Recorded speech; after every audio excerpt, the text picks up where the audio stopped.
A woman's search for her long-lost sister becomes an obsession when she realizes a demon from their childhood may have been real, not imaginary. Shelby Oaks is directed by Chris Stuckmann and stars Camille Sullivan, Sarah Durn, Keith David, and many more.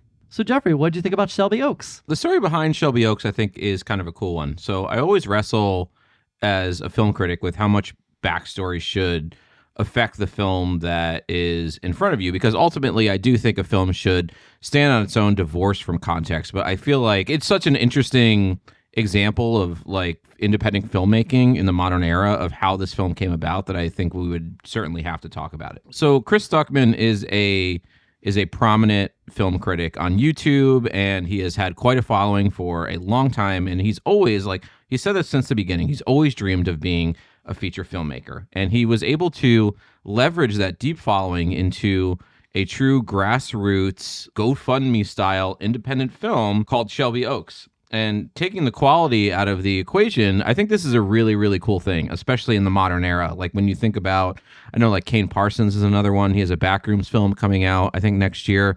But there are these people, even the guys who made Bring Her Back and Talk to Me, those guys started on YouTube. So anyway, it's just a really cool modern example of how people can begin on YouTube and pivot these like grassroots followings into like real careers and becoming real artists. And I think that's a really interesting thing. Yeah, I completely agree. And I guess just on the top of Chris Stuckmann, I've just always appreciated him as a film reviewer on YouTube. I think he's really authentic and down to earth. I really enjoy, his life story and just how he talks about film and discusses it. I don't know, that made me very excited when I heard he was crowdfunding a film and you were one of the backers on the Kickstarter for that. Yes, I was. Not by a lot. I donated like $100.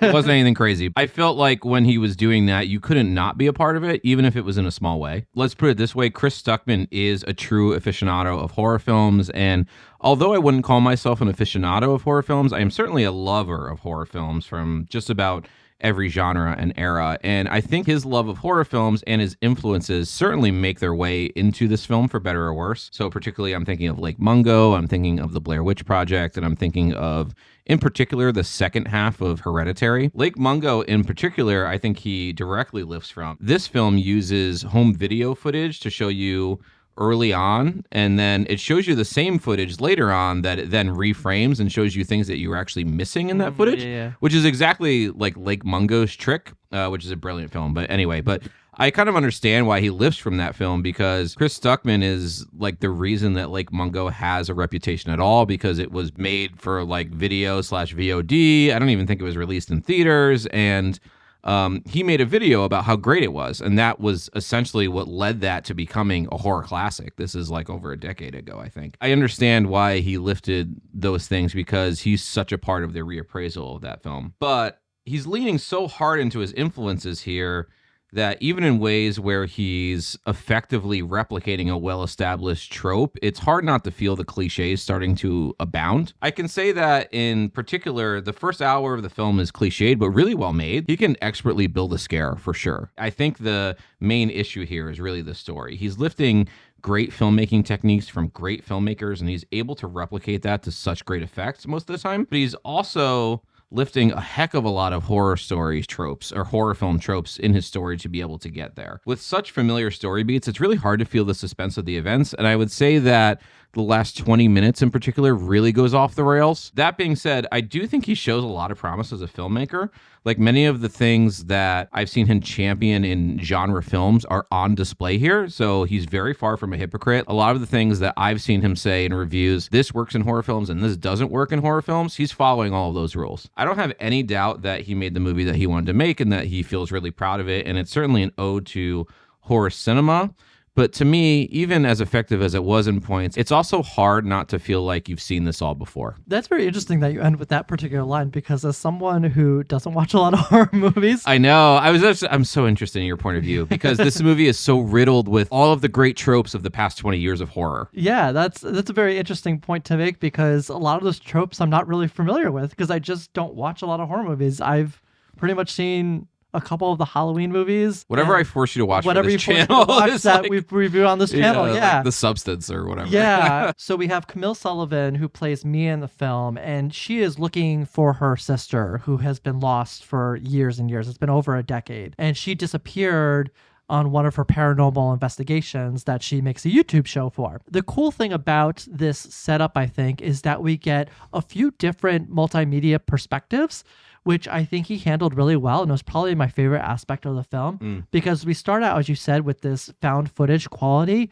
which really feels like a YouTube show. There's an amateur style to it in terms of not just the filming with the DV cameras, but the acting as well. Yeah, and he uses those, I don't know if you want to call them analog tapes, but those like old school tapes that... The DV tapes, the mini DV tapes. Yeah, so we used those when we were making films in high school, like when I took film studies in high school. This really took me back. I don't think I've ever talked about this on the channel before, but I started YouTube when YouTube began back in 2005, and my friends and I would make comedy skits, and they were so dumb, but I literally worked with one of those little mini DV handheld cameras, and that's what it was like. There was just a lot of nostalgia built into that for me, and you could tell he was very aware of that, accessing that early YouTube nostalgia.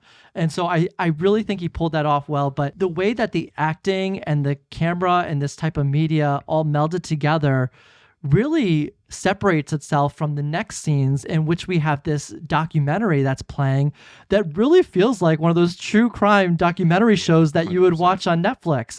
Like, the acting feels that way. The lighting on her face, like as they're doing the interview, feels that way. The questions that their interviewer is asking. He put a lot of thought and research into developing the script surrounding all these different types of media. There's like a part in which the credits roll and we finally get our first introduction to like the film of the film. And it feels like elevated in a way that you know it's a movie now. I felt really excited by this. I thought it was just a way of branching the different types of media from like YouTube to television to film. And you really got a sense of like the growing weight in production and the growing weight in acting capability. I really think all those nuances are so important to a film like this. And I really do think he put so much intention and thought and executed it extremely well here. Each one of those things that you're talking about have been encapsulated in a film in totality before, but they haven't been put together in quite this way, at least that I know of. It reminds me almost of like District 9 in that way. Think about how District 9 starts out as like a documentary and then gradually becomes a film. And on that note of like production design and lighting, like the lighting is extremely well done in this film. I think he's using a lot of harsh light. It's a lot of things that you would normally see in a horror film, especially one of this like nature paranormal wise, but it really just adds to this tense feeling, this foreboding nature. He really knows how to build the fear in a scene. And there was a couple scenes related to just like waiting for something to happen. I have seen films like horror films that do that, and it works on me every time. Chris Stuckmann has always stuck to the same thing about jump scares, where he says that there's nothing wrong with a great, impactful jump scare if there's actually danger behind it. But what films get wrong so often is building to a jump scare that ends up just being their friend scaring them, or it's just like it's a fake out. Those are the jump scares that are needless. And I think too that so much of 2000s era horror films were so reliant on jump scares to be the only form of scaring an audience that we forgot that you can craft a really good one. And two, you could correct me if I'm wrong, but to my knowledge, I think there's only one jump scare in this movie, and it's executed perfectly. Oh, I jumped outstanding like 6 times in this. Well, movie. yeah, you have, but like the one I'm thinking of is like I think it's a DV cam and it's on the porch. Yes. Oh my gosh, so that scared the shit out of me. Yeah, so that was a jump scare in this movie that I thought he executed. I mean, I can think of a couple of others that are better than this one, but like not many. Like, it's very, very good. And then there was one in the jail that scared me as well. But it was that same, like he utilizes this very like, we're inching forward, like we're creeping forward to something. He's remarkably good at building dread. Yeah, remarkably good. Yeah, so I felt that dread. I was very scared. This gets into a little bit of my negatives of the film, but the story is pretty thin here. I wish there was a lot more going on in the story. I wish that it was somehow either more mysterious or more explained. It could have been either of those things, but I don't think it chose either. We can't really talk about the story without talking about the last like half hour of the film, which I think I consider spoiler. Okay, before we do that, I'll just briefly say to add to that, because it's not spoilery at all, but it kind of seems like the movie maybe was cut down in some ways, and there might be things missing, or it sort of feels like there's things missing. It did feel like really abbreviated. Yeah. And I feel like in the editing process, some things might have got lost for whatever reason we don't know. but it ends up making the film feel it is very fast paced. It moves very quickly. It does, it's a very short film. At some point, we start just jumping forward very quickly, and it almost seems like we're cutting something. So the film screened at Fantasia Fest or something, something like last year. It screened for the first time, and then it was picked up by Neon. Oh, okay. And then I think Neon gave him a little more money to go back and reshoot some stuff with like visual effects and things of that nature. So I wonder if that's maybe where the dog came in. Some of those like more heightened film aspects that would have cost a little bit more money, I think it's probably coming from Neon. But the other aspect of him recutting the film to some degree, I'd be really curious of watching these cuts side by side and seeing what they're like. But I do agree with you that this one felt a little abbreviated. All right. So from there, we could go into spoilers. So if you haven't seen the film, go watch it. Yeah. If spoilers. Not, spoilers coming. Okay. So this is your warning. Spoilers are happening now. So what do you want to talk about first when it comes to spoilers? Well, essentially, we have to set the stage of we find out that Riley has been kidnapped and essentially held hostage for 12 years. She's been forced to have a baby with a man who was supposedly possessed by this demon that's been following her all of her life. And can I just pop in there really quickly? Sure. So there's this interesting scene early on when Mia is finding this. She has access to this first tape, and then she's watching that back, like the previous footage. And then this guy shows up at the door and he says some words, and then he quickly shoots himself. That was really effective, I thought. And that went right into I did not see that coming. Yes. And that went right into the credits, which I thought was just brilliant. There's more good stuff in this movie than I thought. Yeah. The way the blood came out in the slow motion, I thought that was really neat. And I don't really like horror movies and blood and gore. Yeah, and like the blood kind of stained against the siding of the house and stuff. Yeah. The reason I brought that up because that's the guy that we're talking about, the one that shows up at the doorstep. He knows the demon's in his head, so that's why he shoots himself. But we don't know that at first. What's interesting is, so there's that guy, there's this demon.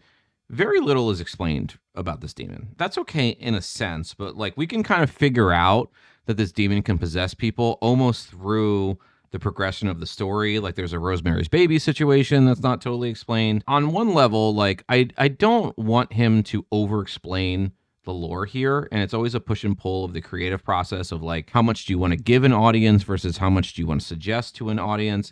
In this case, I do think he was going for like a mysterious, creepy, unexplained supernatural quality that's similar to like a film like The Empty Man. But instead, I think we're mostly filling in the blanks here from like cliches we've seen from other films. Most of the time in this story, I know what's going to happen next because I've just seen too many horror films. With the revelations like being so obvious and with the creative lore somewhat absent from the mix here, I think the ending is really deflating, unfortunately. Like the last 20 minutes or so, it has the exact same trajectory and the exact same endings as like many Shudder original movies I've seen of very like varying quality. And as soon as I saw that recurring glowing eyes motif, I'm like, oh, this is going to end on the glowing eyes, and I know it. I just don't think that it builds a very effective story from a structural perspective. I completely agree with that sentiment. The issue that I have is that the film is building this mystery about itself, and I feel like Mia is like following her way through these steps to like get to the end of the mystery. But I feel like these steps are just maybe a little too hollow, that they're not really building any intensity leading up to our climax. We always know what's going to happen next because we watch movies, and so does Chris Stuckmann. Yeah. But I just feel like there could have been a little bit more put into these steps to make them a little bit more interesting, and also racket at the tension so you wouldn't know exactly what's coming. Oh, this old lady is weird, but it's funny. She's like obsessed with the crackers for that one. But this house is actually really creepy and eerie. It has like black mold all over the walls, and the peeling of the wallpaper is really cool. There's some interesting motif, and that's one of them.